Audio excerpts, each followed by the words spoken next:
So pregnancy మనం అనుకునేది ఏంటంటే సరైన సమయంలో సరైన పరిస్థితుల్లో అవ్వాలనుకుంటాం.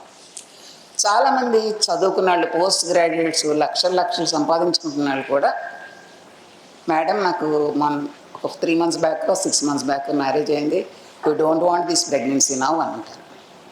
చదువుకున్న వాళ్ళు పెళ్ళి అనుకోగానే ముందు వచ్చి నువ్వు కన్సల్ట్ చేయాలి. వాట్ ఆర్ ద ఆప్షన్స్, ఏమిటి ఆప్షన్స్ ఉన్నాయి, న్యూలీ మ్యారీడ్ వాళ్ళకి ఏం ఆప్షన్స్ ఉన్నాయి, అప్పుడే ప్రెగ్నెన్సీ వద్దనుకుంటే ఏం ఆప్షన్స్ ఉన్నాయి, ఈ ముందు తెలుసుకోవాలి. అంతేగాని ప్రెగ్నెన్సీని టర్మినేట్ చేయించుకోవటం అనేది పాపం అని కాదు. పాపం అనేది వేరే సంగతి, నీ హెల్త్ దెబ్బతింటుంది. ఫ్యూచర్ ప్రెగ్నెన్సీస్ మీద దీని ప్రభావం ఉంటుంది. ఫ్యూచర్లో మళ్ళీ ప్రెగ్నెన్సీ రాకపోవచ్చు, మళ్ళీ దానికోసం లక్షలు పోయాల్సి వస్తుంది. సో అంచేత ముందుగా ప్లాన్ చేసుకోవాలి. It should be a planned pregnancy, మీ చాయిస్తో ఉండాలి. It's not a chance. So తప్పనిసరిగా ముందు ప్లాన్ చేసుకుని కానీ ప్రెగ్నెన్సీ రాకూడదు.